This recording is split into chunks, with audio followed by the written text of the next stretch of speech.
Amira had always dreamed of marriage as a partnership filled with love, laughter, and respect. When she married Idris in the bustling city of Zabara, she believed her dreams were finally coming true.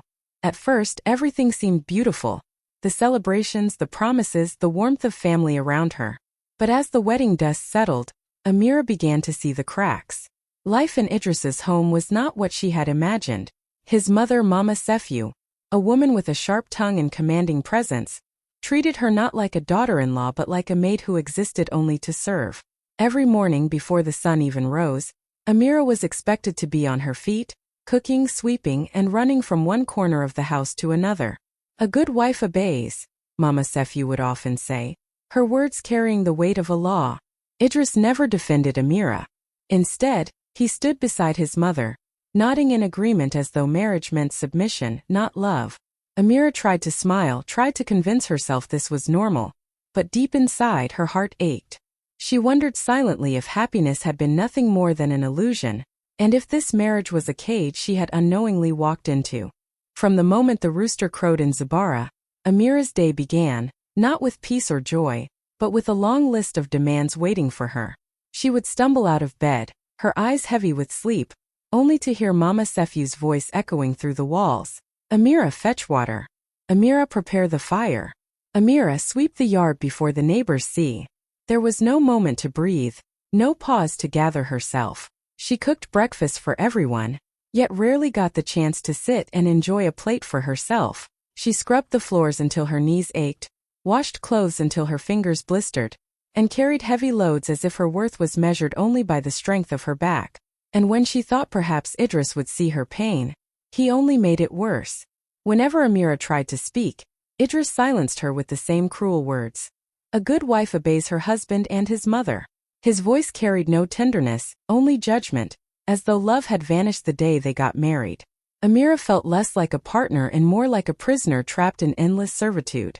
Some evenings when she finally lay down on her mat, her body trembling with exhaustion, she stared at the ceiling and whispered to herself, "Is this what I left my father's house for? Is this what marriage is supposed to be?" She remembered the dreams she once had, dreams of building a life together with Idris, of sharing laughter at the dinner table, of raising children in a home filled with warmth. But now those dreams felt like ashes in her hands. Neighbors often saw her rushing in the yard, her wrapper tied tightly as she carried bowls of water and trays of food, yet few dared to say anything. Some pitied her, others simply turned away. Amira carried her pain silently, but inside her chest, a quiet storm was brewing. She knew she could not live like this forever. Something inside her whispered that there had to be more to life than endless orders and blind obedience. Amira learned to hide her feelings well. On the outside, she moved about the house quietly, completing every task Mama Sefiu barked at her. She cooked the meals, she swept the compound, she washed the clothes, and she kept her head low when Idris scolded her for the smallest things. But inside, her heart was no longer bowing. She had begun to speak to herself in whispers, reminding her soul that this silence was not weakness. It was strength. It was patience. She told herself, "Respect must be earned, not forced. And one day they will see I am not a servant. I am a woman with dignity." At night, when everyone else was asleep, Amira would sit by the small lantern in her room, staring at the flame. She thought of her late father's words. "A woman's silence is not always surrender. It is sometimes the gathering of strength." Those words became her secret shield. She endured the insults with a straight face, though each one cut her heart. She carried the endless burdens, though her body cried for rest. But what Idris and Mama Sefiu never noticed was the fire that had begun to grow quietly in her eyes. Whenever Idris raised his voice, she no longer trembled. Whenever Mama Sefiu tried to humiliate her, she no longer felt broken. She listened, she worked, but deep inside she was waiting, watching carefully, gathering courage like water in a clay pot, ready to pour it out when the time came. The neighbors noticed something too. They saw the way Amira walked, not fast and fearful but calm and steady, as though she carried a secret they could not see. Whispers began to move around the community. "That young wife has a strength inside her. She is not as weak as they think." Amira's quiet resistance became her power. She refused to lose her dignity, even in the face of endless humiliation. She waited for the right moment, knowing the day would come when truth would speak louder than obedience. and when it did, no one would be able to silence her again. The evening started like any other, with Mama Sefiu calling out orders as though Amira were nothing more than a servant. The house was full of guests that night, relatives, neighbors, and family friends who had come to share dinner. The air was filled with the smell of roasted meat and spices, and the chatter of voices echoed across the compound. Amira moved quietly between the kitchen and the living room, serving food and drinks with a calm face, even though her body was heavy with fatigue. But then Mama Sefiu's voice cut through the noise like a blade. "Amira," she said loudly so that everyone could hear, "come here and kneel. Wash my feet before the guests. Let them see you know your place." The room fell silent. Some of the women gasped softly, others glanced away in discomfort. Everyone's eyes turned to Amira, waiting for her to obey as she always did. But this time was different. Amira stood still, her hand steady on the tray she carried. She looked at Mama Sefiu with calm eyes and said, her voice clear and unwavering, "No, Mama. I will not." The words were simple, but they shook the room like thunder. Idris's face flushed with anger. He felt humiliated in front of everyone, his pride pierced by Amira's quiet defiance. Without a word he stood up, his hand raised high. Before anyone could stop him, his palm struck Amira's cheek with a sharp slap that echoed through the hall. Gasps filled the air. Some women covered their mouths, unable to believe what they had just seen.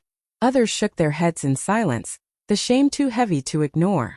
Amira's cheek burned, but she did not cry. She did not bow. She stood tall, her eyes fixed on Idris with a strength he had never seen before. In that moment it was no longer just about obedience. It was about dignity, about the line she refused to cross. The guests sat frozen, knowing they had just witnessed a breaking point that could not be undone. The sound of the slap still hung in the air, sharp and heavy, like a curse no one could take back. For a moment the room was frozen in silence. Then came the gasps, soft, shocked, and disbelieving. Some women covered their mouths with trembling hands, their eyes wide with horror. A few men shifted uncomfortably in their seats, avoiding each other's gaze. Others shook their heads slowly, as though the shame of what they had witnessed was too much to bear. Amira's cheek throbbed with pain, the heat of the slap spreading across her skin. But she refused to let tears fall. Her dignity would not allow it. She stood rooted to the spot, tall and unshaken, her eyes locked firmly on Idris. That steady gaze said more than words ever could. It carried her anger, her hurt, and her unbroken spirit. Idris, however, could not meet her eyes. For all his anger, there was fear flickering in his expression, though he tried to hide it behind a mask of pride. Mama Sefiu tried to act as though nothing had happened, forcing a laugh that sounded strained and hollow. "Ah, these small things between husband and wife," she said, waving her hand. "Let us eat, the food is getting cold." But her words did not erase what the guests had seen. The slap had cracked the picture of power Idris and his mother tried to paint, and no one could pretend it hadn't happened. Whispers began to move through the hall like a secret wind. "Did you see that?" one woman murmured. "In front of everyone?" another replied, shaking her head. Respect for Idris began to drain from the room, and in its place grew a quiet respect for the woman who still stood with her head held high despite her humiliation. Amira's silence was louder than any scream. Her refusal to bow, her refusal to crumble, turned that moment of disgrace into a moment of strength. Every eye that looked at her saw not just a slapped wife, but a woman who carried a strength greater than the hand that struck her. Amira had carried her pain in silence for many months, but silence did not mean blindness. She had seen the signs long before this night. Idris often returned home late, his excuses thin and careless. He would leave the house in a hurry after whispered phone calls, his face lit by a smile that was never for her. Sometimes when he walked past, the faint scent of perfume lingered on his clothes, sweet and expensive, a fragrance Amira knew she had never worn. At first, she told herself it was her imagination. She tried to believe in her marriage, tried to hold on to hope that Idris would change, that love would return. But the truth was too loud to ignore. One evening while cleaning the living room, she had found a second phone tucked beneath the cushions of the sofa. The screen lit up with messages that made her heart pound and her hands tremble. "I miss you. When will you leave her? You belong with me." Idris had promised another woman the very things he had denied his wife. Amira did not confront him then. Instead she grew wiser. She began to collect the messages quietly, saving every word, every photo, every piece of evidence. Each time he left the house late at night, she made note of it. Each time he lied, she stored it in her memory. It was as though life itself was preparing her for a day when truth would have to stand taller than her silence. Many times she wanted to scream, to throw the phone in his face and demand answers. But something inside her told her to wait. Wait for the right moment. Wait until the mask Idris wore in front of the world would be ripped away not by her anger, but by his own deceit. So she waited, carrying her secret like a weapon hidden in her heart. And while Idris believed he had full control, Amira knew the day would come when his lies would no longer be his alone, when the world would see the man he truly was. The room was still tense, the sound of the slap echoing in everyone's memory, when Mama Sefiu suddenly clapped her hands and forced out a laugh. It was the kind of laugh that tried to erase what people had just seen, but it only made the silence heavier. Guests please, she said loudly, her smile stiff. Food is on the table, let us eat. These little things between husband and wife should not disturb us. She gestured toward the dishes, trying to pretend nothing had happened. But no one moved. The plates of food sat untouched, the aroma filling the air, but the appetite of the guests had disappeared. The humiliation of the moment clung to the room like smoke after a fire. People's eyes shifted uneasily, some glancing at Amira, others at Idris, and many avoiding looking at anyone at all. Amira's cheek still burned from the slap, but her spirit stood taller than ever. She slowly lifted her hand and pressed it gently against her face, not out of weakness but as if sealing the memory of the pain. Then she straightened her back, lifted her chin, and let her eyes travel across the room. The weight of her silence held everyone's attention. Finally, her voice broke through the heavy air, calm, steady, and firm. If respect is demanded, she said, her words clear and sharp, then let truth be revealed. The hall grew even quieter, as though every heart had stopped beating for a moment. The guests leaned in, sensing that something bigger than a family quarrel was about to unfold. Idris shifted uneasily in his chair, his pride wounded and his secrets pressing hard against him. Mama Sefiu's fake smile faded, her laughter drying up as her eyes darted nervously between her son and her daughter-in-law. Amira stood in the center of the storm, her dignity wrapping around her like armor. She was no longer just a wife obeying orders. She was a woman ready to speak, ready to tear away the mask that Idris had been hiding behind. The guests knew it too. This night would not end. All eyes were fixed on Amira, the silence so thick that even the clinking of spoons had stopped. She took a slow breath, her heart pounding hard against her chest, but her face remained calm. With deliberate movements, she slipped her hand into the folds of her dress and pulled out a small phone. It wasn't the one Idris normally carried. The guests recognized that immediately. This was something else, something secret. The murmurs began at once, soft and restless, like ripples spreading across water. Idris's eyes widened, and for the first time that evening, fear flashed across his face. He half rose from his chair, his voice sharp. Amira, what are you doing with that? But his anger did little to mask the panic that had already betrayed him. Amira held the phone firmly, though her hands trembled ever so slightly. She turned to the guests, her voice steady, every word striking like a drumbeat. Shall we show them what kind of husband he truly is? Her question hung in the air, heavy and unyielding. A gasp moved through the hall as people leaned forward, their curiosity colliding with disbelief. Idris tried to laugh, but it came out weak and broken. This is nonsense. She's making things up. He stretched out his hand as if to grab the phone, but Amira stepped back, her eyes blazing with determination. No, she said firmly. For too long you have hidden behind respect you do not deserve. Tonight the truth will speak louder than your lies. The guests whispered furiously among themselves, some shaking their heads, others nodding as though they had long suspected something was wrong. Mama Sefiu sat stiffly, her face pale, unable to say a word. Amira held the phone high for everyone to see, her courage rising above the trembling in her fingers. In that moment she was no longer the quiet, obedient wife. She was the voice of truth in a room full of lies, and no one, not Idris, not Mama Sefiu, not even the weight of tradition, could silence her now. The stage was. Amira's fingers hovered over the phone for a moment, her chest rising and falling as she gathered courage. The hall was so quiet that even the crackle of the lantern seemed loud.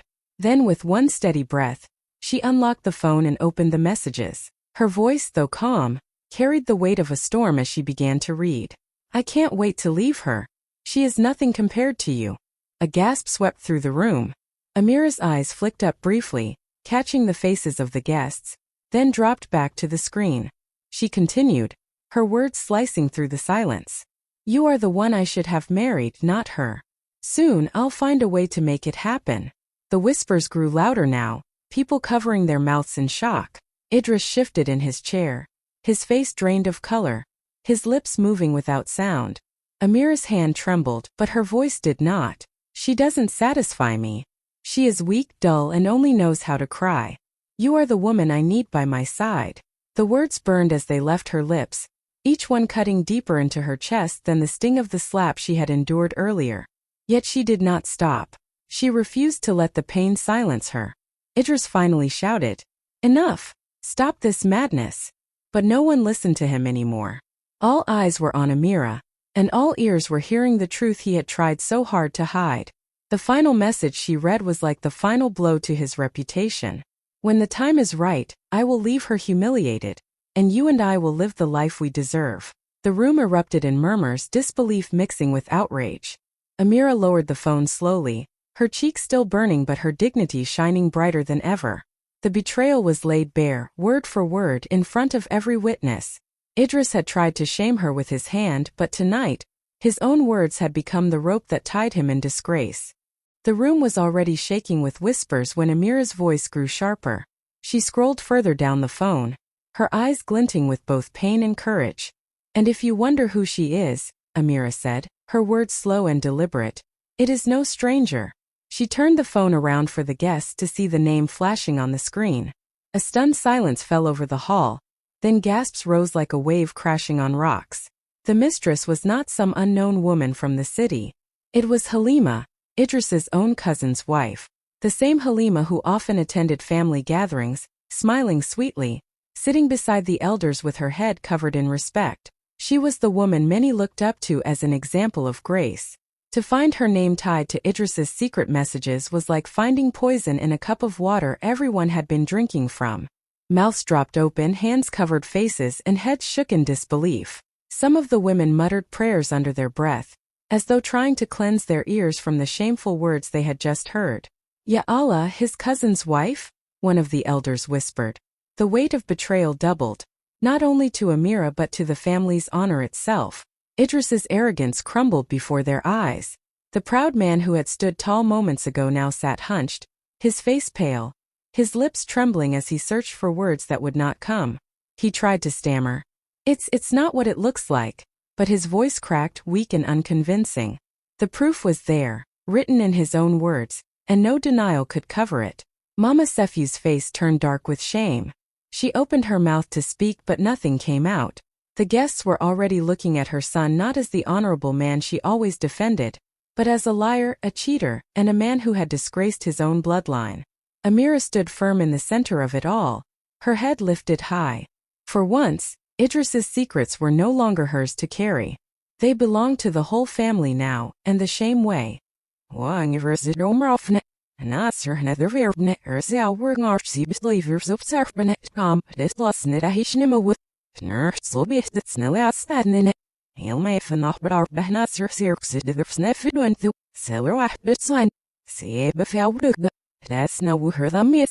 Herna bang than we knew Nas here gaps or stem was the name of him a wooden zeller. Snem opposite the wee fassimum at Bilmas. Stare her around that a yeary mangid.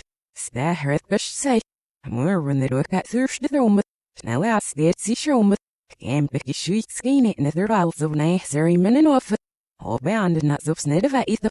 Ariala are in Milloch, Nasser nefid did not wish. Serving it for her nipple cedar also at least it did not all hot nearstwitz. He'll after by Ruchnell we fessimum. Horschnick marble worth like bow her thumb of the sort of. Served it in what on snillasta. Thirst of liver richer girth near shirim. Days the no we're written. Her nether lost it sign never sick out the dear station with. I mean, it up be still and making it on. There will little stair. Yeah, when you built sewer after other number was nailed your vet. The hour for her fan is a work so we're vet. Did I than Stay let me hit our station what's this in it? Termum name no. See Rishna Sitzithus. Namstash the Weavahzigrid. Snay heard now he burps a winer that captures no with say. More when I rail silver near Fed Skabber Nazar Fritzish. Oh, that's their one that he got at survey him with master for the. Ja, so not see Fessimum. Zero fair than a reaf, I love searched that. And sin not up. Served it either not an easy, he were hillock. Sir, that was not from airy midcom the thought ish. Stemmelun we not certain it out burn it. And I shall what the way burp's name her wife be extra were. So I had the self sit all in the water we Fessimum. Idris could feel the walls closing in on him. The weight of every whisper, every shocked face in the room pressed against his chest until it was hard to breathe. He jumped to his feet, his chair scraping loudly against the floor, and lunged toward Amira. "Give me that phone," he shouted, his voice trembling with fury and fear. His hand stretched out to grab it, but Amira stepped back quickly, holding it high and out of his reach. "Lies!" Idris yelled, his voice breaking as his eyes darted around the room. "She's making this up. She's twisting everything to shame me." But his words fell flat. The guests had already seen enough. The messages were real, the names were clear, and the shame was written all over his face. Amira did not flinch. Calmly, she swiped through the phone and revealed more. Photos of Idris with Halima, call logs at odd hours of the night, even letters he had sent promising a future that did not include his wife. Gasps filled the hall again, louder this time, the sound of disbelief echoing like drums. Idris's shoulders sagged as though each piece of evidence struck him harder than any blow. "Enough, Amira," he barked again, but his voice cracked halfway, betraying the fear he was trying to hide.